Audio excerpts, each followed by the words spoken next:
The Sacred Mass, Chapter 9, Metamorphosis.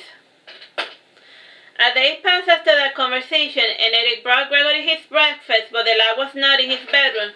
Ever the worry ward, Eric started to look for Gregory, and after looking in all the usual spots in the guild, he visited Caron early in the morning. He asked, "And did you play chess with Gregory today?" "No," said Caron, "and he did not show up, and Miss Lady was looking for him too because he promised Julian that he was going to ride horses with him today." That's strange," said Eric, and then he added to himself, "Well, not so strange. And he tends to drop everything whenever he gets upset. Still, he's not in his usual hiding spot, and he wasn't in the cave, nor his room, nor at the beach, nor by the cliffside." "Call Allan," said Caron, and Allan appeared as soon as Caron said his name, and smiling he said, well, that is convenient.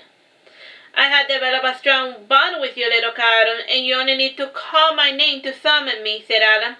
"I'm going to have to be careful then," said Caron, "lest I call upon you when you are not wanted." "Well, I can see I'm not wanted. I'm out," said Allan, disappearing. "Allan," protested Eric. "What?" said Allan, returning. "You keep falling around with a summoning spell, and I won't come when you call me." "Gregory has gone missing," said Eric, "and I can't shake the feeling that something bad happened to him. I'm going to go look for him, and if he's not in town, he could have gone to his father's grave. And he sometimes likes to roost there," explained Allan before the party. Eric left Caron alone with his own thoughts, and Caron returned to his bedroom, and he sat before the lithograph of Grimory, pouting, and he spoke to the image of him.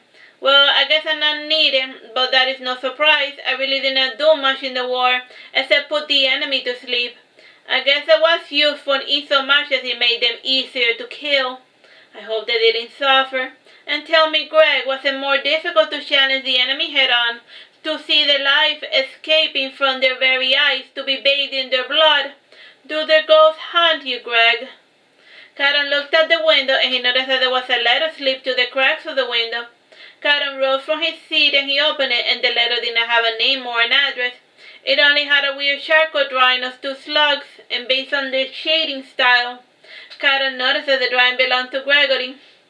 He looked at the drawing, and he chuckled as he remembered the pompous painting that Gregory had made of him. Caron turned to look at the lithograph of Grimory, and he said to it, "You think too highly of me. I really did not do anything." "Now, Caron, let's decipher this stupid drawing, and it must be important. Maybe there's like a hidden code or something." Caron went to the library to look up a book on slugs, and he flipped to the large tome of slugs native to Allan. "And Johnny," he said, "by the gods, why are there so many slugs in this city? And maybe I'm overthinking things." Caron examined the first slug, and it had a shell with some strange pattern.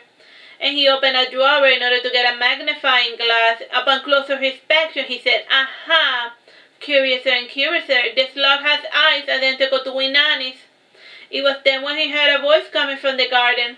"I am also outside, and you knocked me down when you opened the window."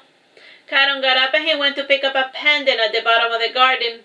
And Inanni's in her sleeping form looked like an ordinary ornamental pendant with a black morganite in the center. It's like a black stone. Caron asked her after returning to his room, "And how long have you been there?" "A few hours ago. Greg got into a stupid fight with Eric, so he made this drawing and left it here with me. The other day you said you wanted to try me on, seeing as though Greg didn't want to use the black armor anymore, so here I am," explaining Inanni's. Caron brought the pendant inside, and he placed it on top of the table near the drawing, and he asked, "If I try you on, you're not going to crush my bones?" "I made no promises," said Inanni's. "My pact is only with Cedrin and those of our lineage, and since Greg is the last of all of our children, I am duty-bound to guard him." "And why were you not with Gregory back in the tower?" asked Caron. "We were helping King Leon find the assassins that were poisoning the royal family, and Gregory and Princess Sylvia got really sick, and the two almost died, and for their safety, they had to be taken out of the castle. And Princess Sylvia was given to the Knights of Mordred, and Prince Gregory was sent to the tower. And Gregory had been asking for a while to go study there, and the kid really The kid wanted to be just like Helmer, the child prodigy who became the Arch Magus at the age of 8. And he could even split a mountain in half as a show of strength. It was so cool, you should have seen it. And whenever Liam had a birthday party, Helmer was summoned to our castle to perform, ranted Inanis. And he is the reason why Gregory decided to study magic. Caron was quiet while he processed all this new information, and it was hard for him to picture Gregory as a prince. "Then what are you doing here?" asked Caron. "I'm here because Greg said he doesn't need me anymore," explained Inanis. "That's a bit mean," protested Caron. "It's true, that was a real mean thing to say. And have you seen Gregory? And I don't sense him, so he must have gone pretty far away from Wallen," said Inanis. "Eric was here today asking about Greg," explained Caron, "and he showed Inanis the drawing. About this drawing, do you know what it means?" "Ah, yes," said Inanis, laughing. "Again with the slugs, haha. Allan has his own stupid slug drawing too. Though the slugs in his drawing were mating. Greg and Allan always had a good chemistry, but chemistry alone would not sustain a relationship." "Chemistry?" asked Caron thoughtfully. "Oh, I think I understand what you mean. That still doesn't explain the slugs. Greg always felt a sort of kinship with slugs, and it is a magic thing, or so he says." Inanis took the drawing and started examining. The slug with the shell is obviously Greg, and he sees you as a marine slug, and marine slugs and land slugs belong to two different worlds. And there's another way to interpret this drawing, and there are some shell sea slugs, but the important detail is your sea slug, and this one is quite common in our oceans, and it is particularly poisonous. The drawing has no natural element, so it refers to the taxonomy as both creatures outside the world of sphere of influence. Processing, asked Caron. "Quiet, boy, I am thinking. Processing. Let me enter some cache data. Aha, Eureka! It is so obvious that even a slow-witted slug like you should have figured it out by now. Greg likes you, but he is shy, so what are you planning to do about it now?" insisted Inanis. Caron's ruminations were interrupted by Lysandra, who came running into the room, and she said, "Come, Caron, come hear the news." Caron got up pretty slowly, but then Lysandra pulled out his arm, so he was forced to go at her pace. And when Caron arrived, Bron shoved a newspaper right in his face, and the publication was from Otan, and it was chronicling the civil war currently ravaging that nation. And the headlines featured a lithograph of a dragon. It was based on an eyewitness account of the beast, and Caron looked at the dragon from horn to tail, and he could not help but note the comically small tail. Something about the shape of it got Caron's brain working. Bron, like the others, seemed pretty excited about the news, and the last time a true dragon had appeared was when the Tower of Zuberos was burned to cinder. And this dragon was different. The one from the tower had black scales, a crown of thorns, a long tail with horns at the end of it, and wings larger than its body. The face was also elongated and more akin to what one would consider a dragon. This new dragon had been sighted in the borderlands of Wotan, and the citadel was under siege, and the dragon had been the final nail in the coffin, and he had attacked the Wilderness loyalists in order to help the slave army take over the castle, and with the walls down, the cruelly armed slaves were able to take over the castle. And the news hyperbolized certain details, and the size of the dragon was now quadruple. And according to reports, this dragon had red scales, with black claws and very sharp small teeth, and the limbs were longer and slender, and aside from the draconic elements, the anatomy of it was a bit too normal, almost as if it was a normal man that had grown wings, horns, and scales. And the rest of the piece focused on opinion editorials about why the dragon had attacked. Caron said to Bron, "So there be dragons, who cares? Who cares? Are you nuts? Dragons are reappearing again. It means something," insisted Lysandra. "It means that there are at least 2 dragons. Who cares about mere mortals? And the first one attacked a sketchy mage tower, and the other attacked Wilderness's loyalists, and a whole more dragons showed up to kill the evil people, and it will save us the trouble of having to deal with those criminals themselves," said Caron before leaving his brother chatting and speculating with his wife and Lysandra. He returned to his bedroom to speak with Inanni, and then he said, "There be dragons.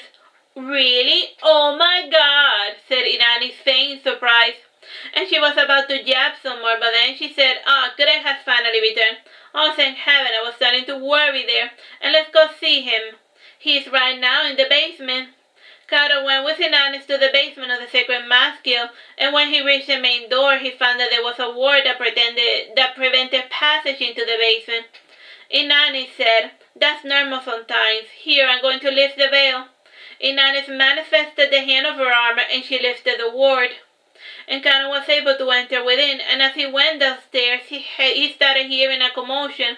And there was a shield around the healing fountain, and there was a strange horse trying to get to the shield, and the horse was black except for the tail and mane that were hot pink.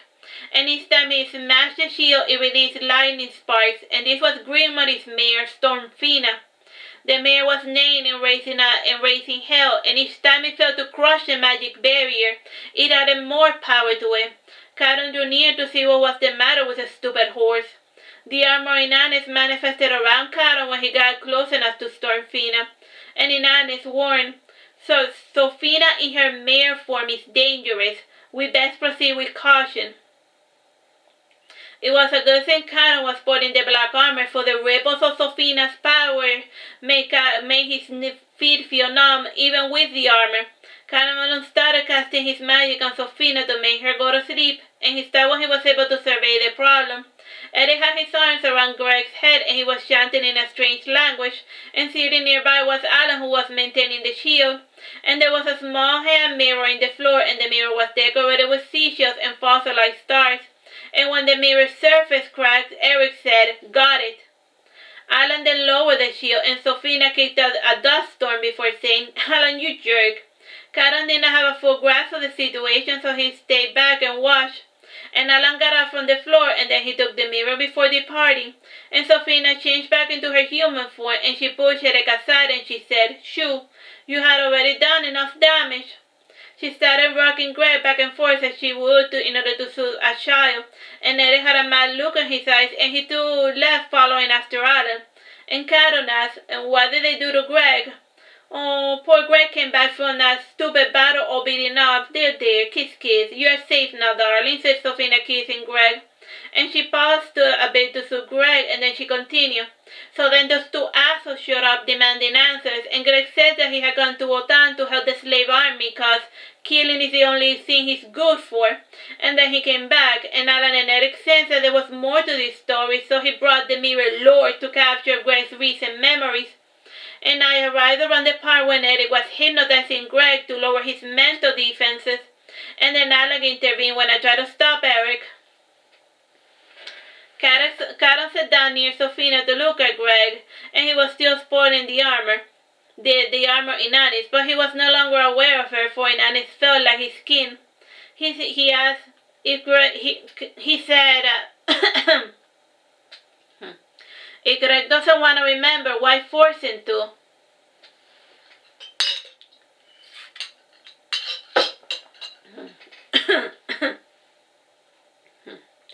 Sofina sighed and said, "And those two are idiots, and revenge is not going to help Greg one bit, but boys will be boys.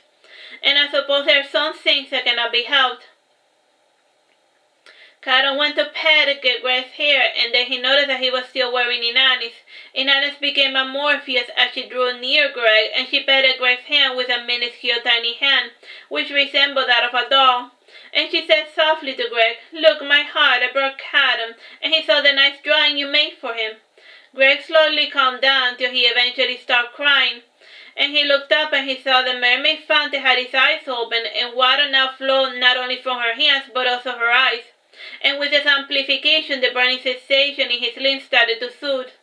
And he whispered to Caron, "I'm thirsty."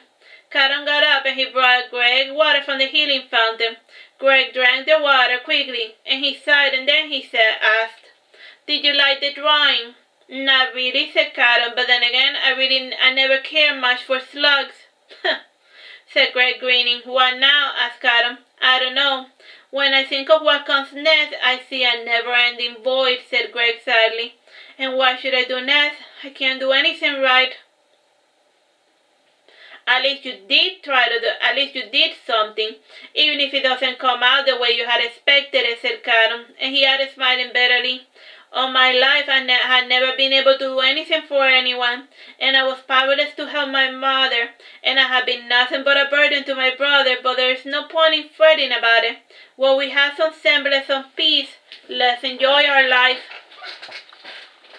Yeah, said Sophina, and she added, it is like I always say, there's nothing worse than a problem you create for yourself. So please, dear Gregory, stay put and don't leave Wallen without consulting me first. I have eyes and ears everywhere, and believe me, there's a reason why we had not bothered to help the slave army. What's the reason? Asked Caron. Their movement was hijacked by escaped criminals, and these criminals have been burning and pillaging everything in their path. Otan is in complete chaos, and the best thing to do is monitor the situation from a safe distance and not get involved in a problem that we do not understand, explained Sophina. I really messed up, didn't I? Asked Gregory. Yep, and that's why I always tell you not to read the news, and the only truth to be found in this world is the one you see with your very eyes, and even that is subjective, said Sophina solemnly. Greg made a motion to sit up, but he was not able to, and Sophina supported him to get him to sit up. And Caron drew near Greg and he said, Hey, aren't you tired of this dusty old gill with a creepy cave and the weird fountain? The eyes of the fountain start crying and then they turn red. And Sophina, raising an eyebrow, said, That's a first. The fountain closed his eyes, and Caron said, My apologies, Miss Fountain. The point is, Greg, I have been thinking a bit. I am still not certain about my feelings, but there's an empty room in my house, and it has been empty for almost an entire year. And it has been bumming everyone out, and you could move there with me. Greg lowered his eyes, and then he said, It is better that I stay here. You don't know how to look after me, and I can barely take care of myself. Don't worry, Greg. I will write Caron your instructional manual. And if you're going to leave, better leave soon. And I will visit you every day, okay, baby Greg? Caron picked up Greg, and he took Inanis with him as well. And Sophina said, for the time being, Greg needs to be hydrated, and he cannot take any hot drinks or solids. Some milk and water will do, and coconut water is another fine option, but you must cool it in the refrigerator. If he starts getting a fever, put him in cold water, but if he starts coughing, take him out so he doesn't catch a cold. And I will come back with some supplies. While Caron was walking up the stairs, he stepped on the cloth that Greg was wrapped under, and he stumbled forward, but Inanna supported him to prevent the fall, and she gingerly arranged the cloth around Greg's shoulder, and to Caron, Greg felt even lighter than the first time he had carried him. And Caron turned to look at Greg's face, and he saw the same strange glowing red eyes that had frightened Eric, and by now Caron was aware of Greg's true nature. So he did not make a big deal about the glowing red eyes, and this time Caron watched the girl carrying Greg, and he had never quite mastered the teleportation spell, and it required razor-sharp forks that Caron sadly lacked. And along the way, the other guild members smiled and chuckled, and the barkeep Pierre was a man of unusual type, with goblin and dwarven blood flowing through his veins, and this gave him grit, red-colored skin, pointed ears, a small teeth, and violent eyes. Pierre asked Caron, and why are you taking Greg? I fancy him, so I'm taking him, said Caron politely. I fancy there are two fellows who are not going to be happy about it, said Pierre, laughing. I have permission from his mother, explained Caron. Well, if Mother Sophina permits, then go ahead, said Pierre. And as if remembering something, he said, Wait, Caron.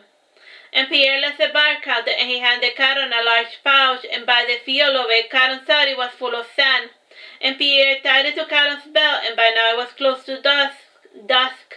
And the senior members of the guild were returning from their missions. And as Caron tried making his way towards the door, each of the members handed him little items for poor Greg. Caron ended up needing a backpack for all of the random mystery bags he kept receiving. And since he had a lot of stuff, he got paranoid when he got outside, and it was still trading season, and Wallen was full of travelers. And a guard saw Caron looking distressed, and the fellow proceeded to escort the lad home. Caron breathed a sigh of relief when he got to the gates of his home, and Reggie was the one who received him. And he said, Are we having company tonight? Yes, and can you help me with the backpack, Lord Regis? Asked Caron. Certainly, young Master Caron, said Regis.